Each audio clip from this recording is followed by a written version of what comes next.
you are looking at what I think is maybe one of the coolest pieces of this exhibit here at the Manitoba Museum. That is handwritten lyrics written by Kurt Winter of the Guess Who, all part of the huge Shakin All Over, a Manitoba Music Experience exhibit at the Manitoba Museum. I am with the curator, John Einerson, to talk about this. Wow, there is some incredibly cool stuff here. There is, you know, we're so excited about all the things that we've been able to collect. And in fact, so many people have been supportive of this and donated, I mean, not just in rock and roll, but in all the different genres of music. But I guess if I have to pick a favorite, it'd be that guitar and that stuff from Kurt Winter, because he was always a favorite of mine in the Guess Who.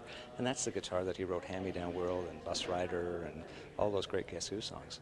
Well, I mean, you really do have some incredible artifacts. How did you get it all?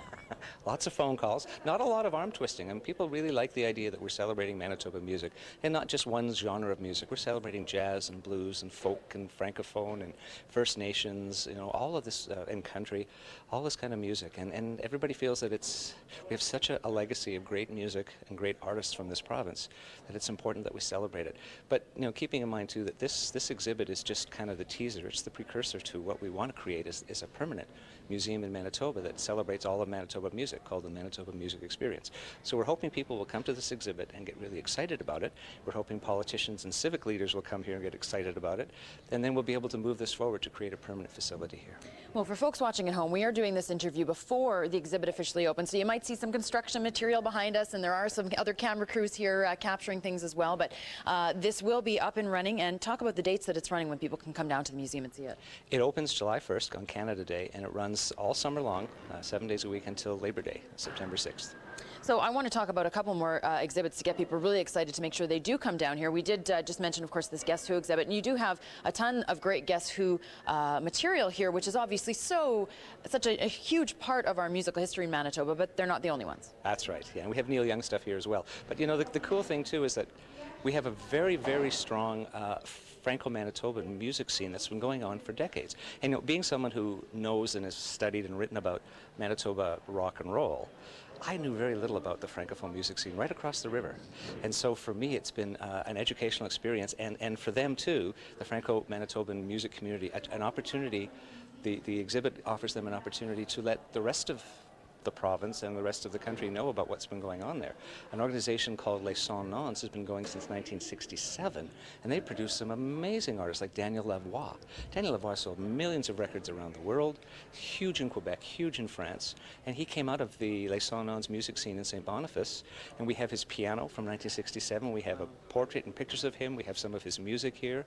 So that to me is real exciting to be able to celebrate the Francophone music scene in Manitoba. Well, something that caught my eye when we walked in, and this takes me back to my childhood, of course, is there's some great stuff from Al Simmons and Fred Penner, and those are household names here in Manitoba. Really, they are huge, and there's some really neat stuff that you've got there. Well, we have Al Simmons' Human Jukebox, 7 feet high. We also have his one-man band. I mean, you consider Al Simmons, Bob King, and Fred Penner. They're three of the biggest, you know, children or family entertainers in the world, and they all came out of Manitoba, and they were all in a band together called Cornstalk at one time in the 1970s. So we celebrate Cornstalk here, and a lot of the artifacts of memorabilia. I mean, even for us, you know, we're grown-ups here. Al came in the other day and set up his Human Jukebox and his one-man band, and we were just all enthralled, listening to the bells and whistles. And he put the one-man band big drum thing on and marched around here, and we were just having a hoot watching it. So we never grow up, I guess. And I think that's an important part of the music scene too, is this aspect of family and children's entertainment that exists in Manitoba. Well, you can see all of that and so much more here at the Manitoba Museum. So remind us of the dates one more time, John. July 1st to September 6th. All right, and if you need more information, of course, you can always visit the website, which is manitobamuseum.ca. John Einerson, thank you so much, and good luck with the exhibit. Thank you very much. All right, for Shaw TV, I'm Kim Babbage. It's diverse, it's award-winning, and it's all made in Manitoba. Better not get up or you might lose your seat. Bus rider.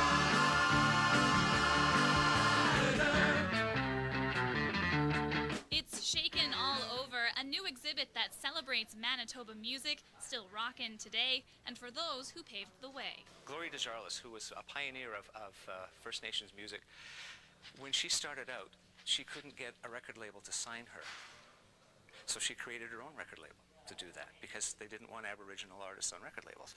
Cultural barriers have been broken down in Manitoba, and international stars have been born. Some great artists have come out of it, like Daniel Lavoie. Here he is here, back in about 1967, and of course, better known there. I had no idea that Daniel Lavoie was from Manitoba. Yeah, he's No idea. huge in Quebec and in France. That's his piano from 1967. Daniel Lavoie is from Dunray, Manitoba, gem of the folk scene Lorena McKinnon from Morden, and who knew about the Winnipeg native on Sesame Street? He was such a perfectionist, wanting to get everything right when they were first starting out, you know, conceiving Sesame Street, that they found him grouchy. So they named the character Oscar the Grouch after Oscar Brand from Winnipeg. Manitoba musicians have achievements in almost every genre, and there's more to every story than their biggest successes. Fred Penner, Mike Klim, Al Simmons, and Bob King. So the big three were all in one band together in the bars in the 70s. This is really something. This is Al Simmons' Human Jukebox. And, you know, people would put a quarter in, and then he would use all these instruments to play songs for people. And he hasn't done this for about 25 years, but he traveled all over the world with this. Then there are the pedal steel guitars, and these Winnipeg-made Garnet amps. They've hit stages around the world and been lugged through many a door. Fights, rumbles, stabbings, but also a lot of great music came out of there too. Burton Cummings played there at age 14, just playing piano all night. Neil Young played the cellar, the early Guess Who played the cellar. So it was an important club, but my mother wouldn't let me go there. Some big-time blues collectibles from Brent Parkin and Big Dave McLean. A note from Muddy Waters, his idol, one of the founders of blues, and pictures of Dave with Muddy, and Dave's old Fender Bassman amp from 1956. You can begin your journey through Manitoba music starting this Thursday. Lots of placards out to explain some of the stories behind the memorabilia, but of course there are always the ones that you have to look for. Like over here, a yearbook committee, and if you go 1, 2, 3, 4 people in, that's Mr. Neil Young himself. Still, of course, calls Winnipeg his hometown. Kim Casher, City News, Winnipeg. Shakin All Over, the Manitoba Music Experience is that new exhibit we've been talking about opening at the museum. As we saw in Kim's story earlier this morning, it features a multimedia celebration of artifacts, historical information, and of course, music.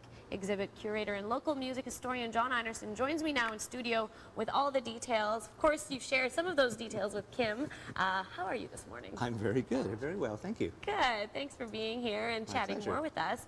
Of course, there is a lot that goes into an exhibit like this. Ooh. Yes, we've been working on it for a couple of years now, actually, getting it all together. And in fact, I mean, this is an ongoing process that started a number of years ago to create a permanent facility to celebrate Manitoba music. I mean, there's just so much great Manitoba music that has come out of the province and is still coming out of the province that we should be celebrating it, and also creating a facility that will inspire, you know, young musicians, and you know, so it has not just a past in Manitoba, but a future as well. Definitely. And obviously, the music history of Manitoba has been a large part of your career in, you know, your books people are familiar with and that sort of thing. Why do you think it's so important that we keep it alive and have facilities like this so that people can learn about what's happening? Because if we don't, it'll be forgotten. I mean, that's the real simple thing about history, is if it's not in some way documented, it will be forgotten.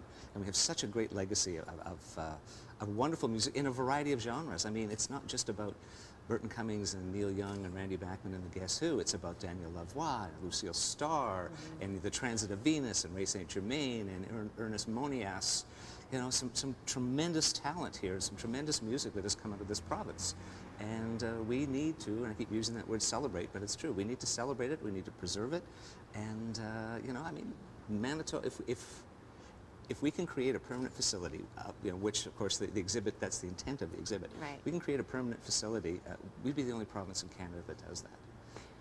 And it's very exciting too, because you and I were talking earlier, it's not only about the past, it's also about the future, and there is a social impact on this as well as an educational one for students and for people to learn about their history, because it does cover First Nations music as well as French history and that sort of thing as well. That's right, and you know, you can, a facility like this, a permanent facility could provide workshops, education, educational programs, school tours, outreach programs. There's so many opportunities to do great things with it.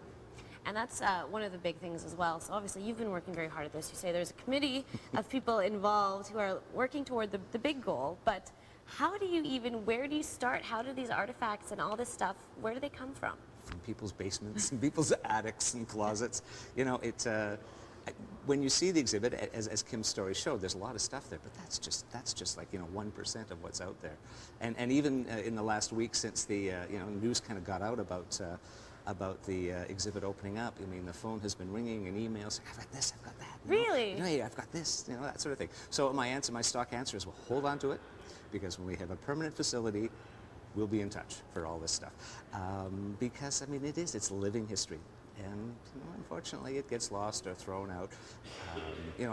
For example, we have a wall of Garnet amps, and everybody in the city back in the 60s and 70s used to use Garnet amps, made in Winnipeg by Gardeli's. I use Garnet amps. I had 4 of them. They're all gone. I don't know where they are now. They're obviously made into coffee tables or cabinets or bookshelves now. Yeah.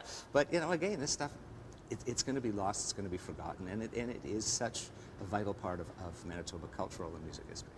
What do you hope people who come to check out the exhibit, how do you hope they feel when they leave?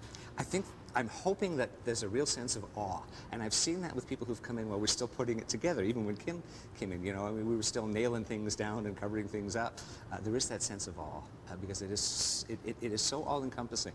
There's so much to see about Manitoba music in all its genres, and I hope they'll come out of that with a very strong feeling that we have to make this thing permanent. We have to make this thing happen. Well, and likely we'll learn a few things that they didn't know as well. There is a live music component to it as well. Every weekend, every Saturday, there's going to be, each of the genres is hosting a Saturday of music and entertainment. And a lot of it's focused on current and upcoming talent as well, with workshops that we're having and presentations as well as music. Thank you so much for being Thank here, Don, you. to share all of that with us. Go check it out for yourself. Well, Of Manitoba music at Shakin All Over, and we even put a few of them to work. Scared, Lord, I'm scared, I'm terrified. Never been much. Manitoba, we are shaken all over. This is it. This is the unveiling of Shakin All Over, dedicated to the Manitoba music history, plus the live stage that is going to be filled with music all this summer. We're going to hobnob, we're going to go down memory lane with some of the most memorable people in our own Manitoba music history. The amazing, perplexing, sensational, neat human jukebox. In other words, Al Simmons. Congratulations, Al. Hey, thank you. Who would have ever thought that this would be in a museum? Well, we thought maybe you'd be in a museum, Stuffed. but not. No. All right, okay, tell us, what is this human jukebox? What historical moment is this? What happened was I was in a band called Cornstalk, and the band broke up, and we're about to start. The ceremonies are about to start very soon. Very soon they're going to start. But the band broke up, and I was ready to retire at the age of 27 or something like that. And a friend of mine built this jukebox. This is the second version of it, but he built this and delivered it to me as a performance space to get me to do a solo show. He was convinced I could. And he wrote that on there. He wrote amazing, perplexing, sensational, and then he ran out of room, so he just put neat. He was going to put another big word. No one's allowed to go back here, but I can because it's my own display. It's your own display, and yes. It started off with me. I'd wiggle the little deposit 25 cents sign, and some person would come up and put 25 cents in, and then I would play any one of a number of tunes, 1 to 12. And there's you see here, this is the tunes you could choose from, a variety of tunes. And but I would be in here, I'd wiggle this sign until somebody came along and put a quarter in. Lots of people that are here today put quarters in. Mitch Podolak put a quarter in there. Big Dave McLean put money in there. I got everybody's quarters. Look at how rich I am. I'd earn $1.75 after a show. Well, congratulations, Al. It's an honor to be here. I'm just thrilled. I better get out of here before the alarm goes off. Laid over the evening boys were feeling till I blow my horn. I woke up this morning, all I had was gone. Laid over the evening, hey, how it feels like blowing my horn.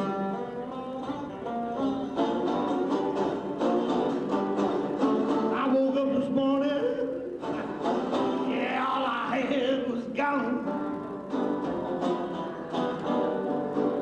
Okay, this is my opportunity to get Big Dave McLean right with his exhibit. Gosh, Dave, when you look at this stuff, how does it make you feel? This is overwhelming. It's amazing. What a beautiful job they did of everybody, all the exhibits. It's just, I'm knocked out. This is fantastic. Okay, so point out some of your favorite things in here.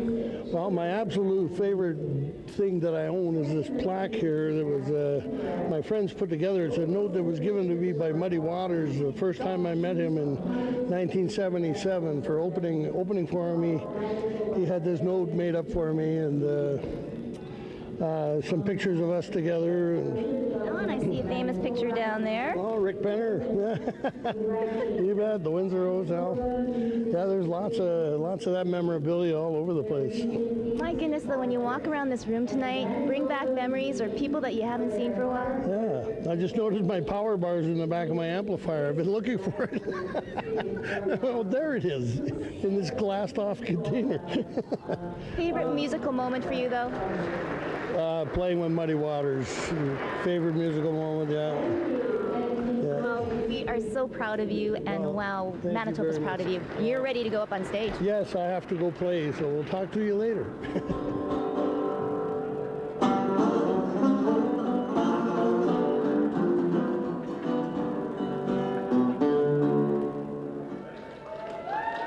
Shakin All Over is presented by the Manitoba Music Experience, a summer-long multimedia celebration of Manitoba's musical history.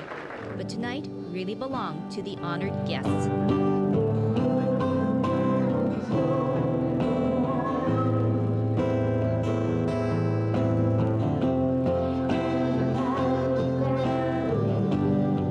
Well, Ray, they're playing a Moody Manitoba morning, and it's great to honor you once again. Thank you so much. What a thrill this is to come here and see this exhibition here. See so many old faces, all the ones that we grew up with and did shows with. They're all here. And congratulations to the Canadian Music Hall of Fame for country music too. How does this one rank with that honor? Oh man, I'll tell you. Well, the Canadian Country Music Hall of Fame induction takes place in Edmonton in September during the CCMA week. And yeah, it was just such a thrill. I can't tell you the thrill, working all these years and all of a sudden you're inducted into the Hall of Fame. I mean, my goodness, and you feel so great, and at the same time you feel so old. Oh, well, yeah, I know. You were entertaining at Chan's Moon Room, so that goes back a long ways. Chan's Moon Room goes back. Oh man, does it ever go back? I'll tell you, that was in the late 60s. Yeah. I know your career is still growing by leaps and bounds, but favorite moment for you so far in your long career, what would it be, Ray? Favorite moments? Well, the one moment to me that I'll always remember is having all my 5 kids on stage with me at the Pan Am Games and also at the casino, McPhillips Casino in Regent. And the next time would be all 5 kids and 3 grandchildren on the stage with me singing. And of course, I can't forget the overseas tour. We took 26 people from Winnipeg. First time Winnipeg ever got it. And the Ray St. Germain show went to Germany and to Israel and to Cyprus. And we went up north to Tule Alert, Queen Charlotte Island. Oh man, that was another highlight. And now you're here. Congratulations, Ray. Thank you so much. Thank you. I met a girl down in Old Mexico. I'll never forget her name, though long ago. Conchita Kowalski, how did you get that name? Was your father from Poplar Field up in Canada way?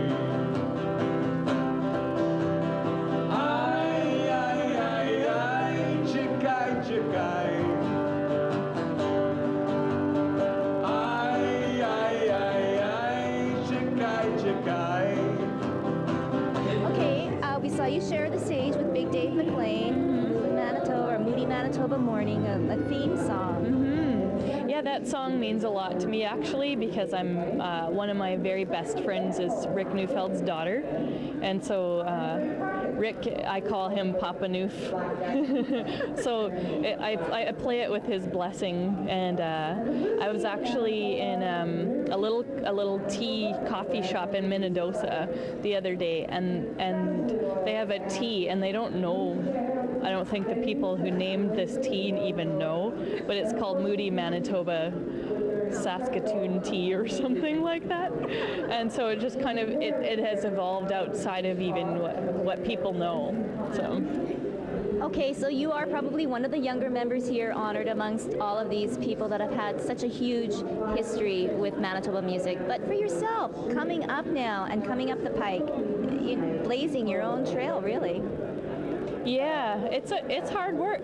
I think the last time I talked to you, I was like, yeah, it's hard work. It's still hard work. It's still hard work, but my main mission this summer is to fall in love with music again.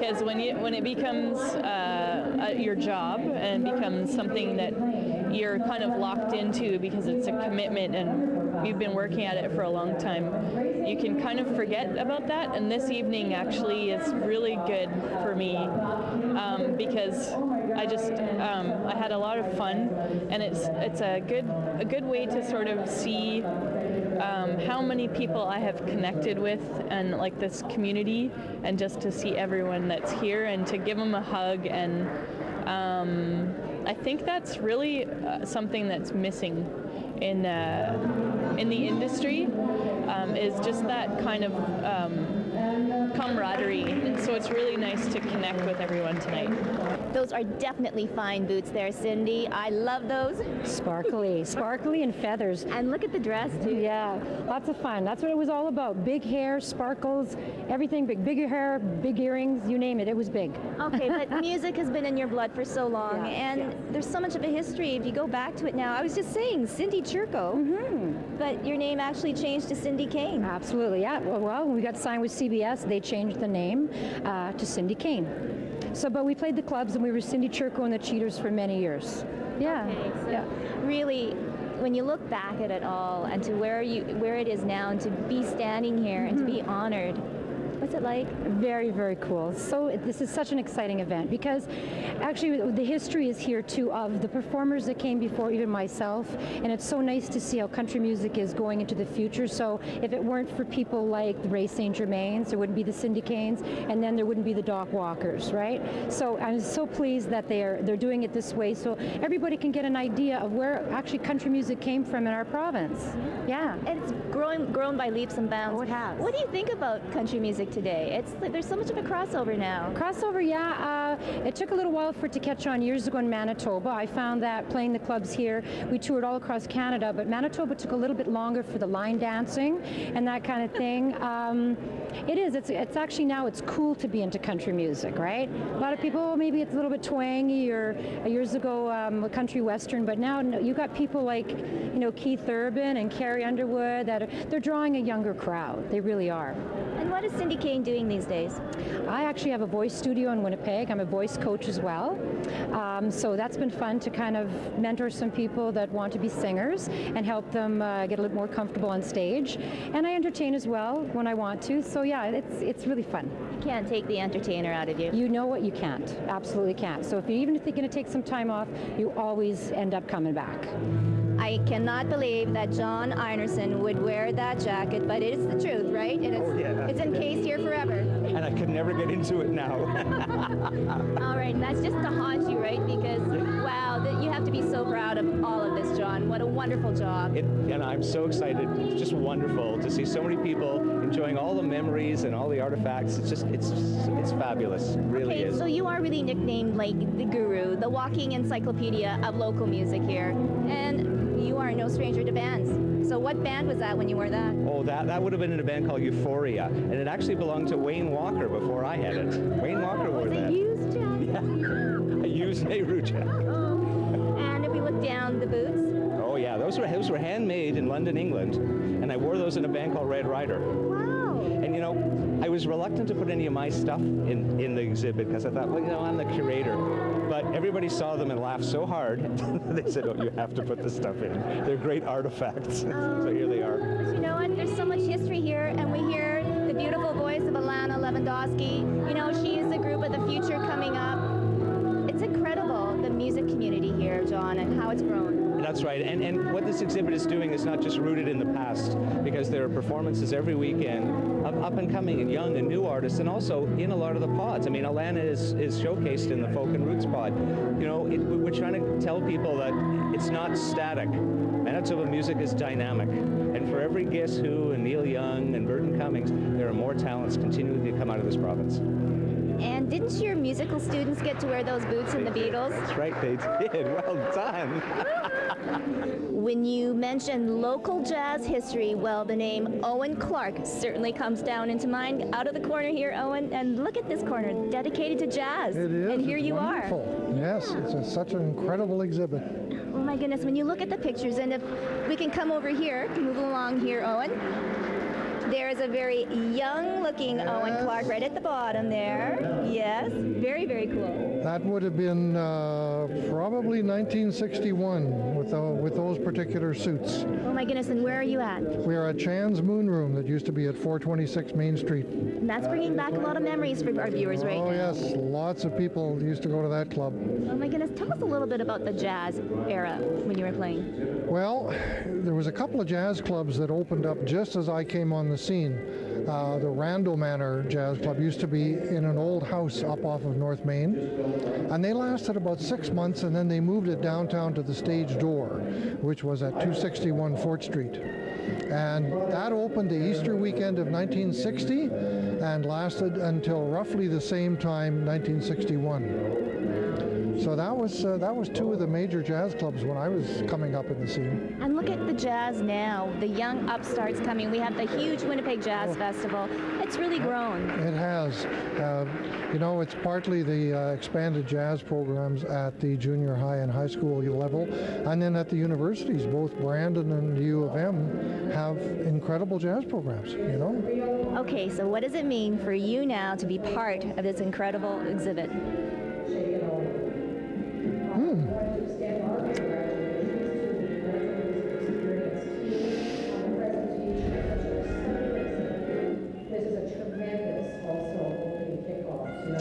You deserve it.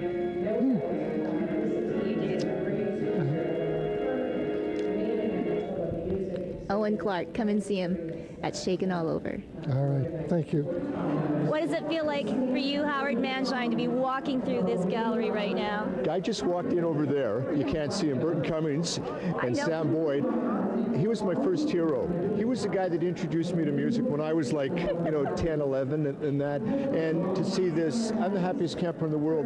We have such a rich, vibrant music scene, and these are the fruits of everybody's labors, and I'm ecstatic, absolutely ecstatic.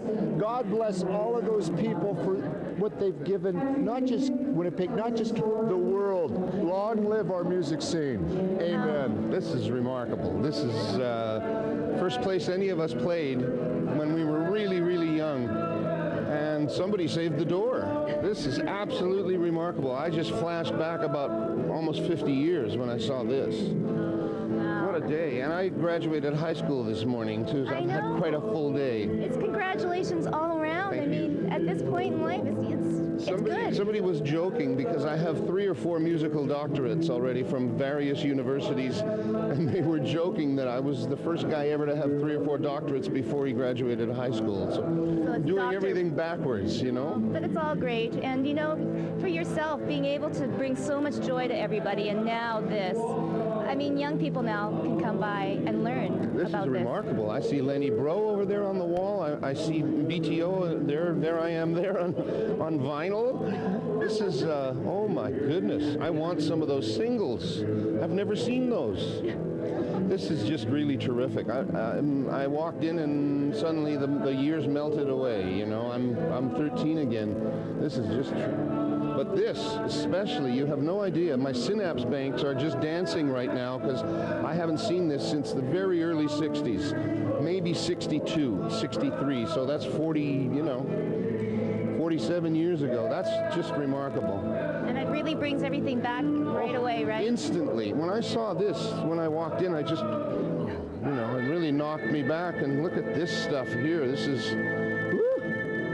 Well, And you know what, for your fans, when you play those songs, that's exactly what happens to us, Burton. Well, songs are remarkable. Songs are signposts in people's lives, and I know it's like that for me with other people's songs. So if mine do that to people, then it's all magical. That's what music's supposed to do, I think. And you know what? There's so many young people now that listen to your music, and they want to be the Guess Who again. So words of wisdom now, Burton. I mean, that you've surpassed everything. You've gone so far.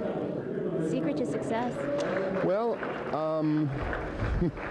I've been one of the lucky ones. I never had to go back to school and do something else. I've been in a band since I was 13.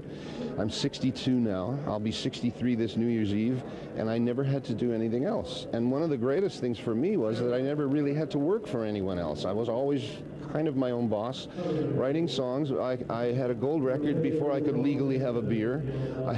We wrote These Eyes when I was 20. The drinking age was still 21. So and I remember when I see things like this now, I remember the days of when we first flew to LA and did American Bandstand with Dick Clark, and there had never been Canadian people on there at all, and coming home and being kind of hometown heroes, and people would, and when our song American Woman went #1 in Billboard, I carried that billboard around under my arm for 2-3 weeks. I'd go to the local pool hall, I'd say, guys, have you seen this? We're #1.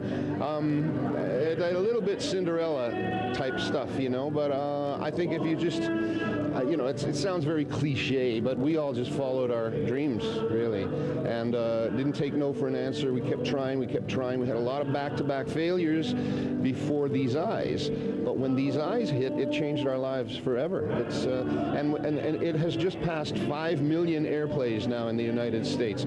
So what that means is it's up there now with songs like Satisfaction and Lady Madonna and real classics. And when you're a kid in your first band, you never think you're going to write one of those, you know. So thank you, music gods and the spirits and all of that. I'm very grateful. I have an attitude of gratitude. I really do. Well, thank you, and forever you are going to be in our hearts right here. Enshrined now. Enshrined in the cellar door. Wonderful. Thank you. Thank you very much. This is quite a day and quite a night. Thanks. Scared, Lord, I'm scared, I'm terrified. Never been much on religion, but I sure enough would like to hear you call.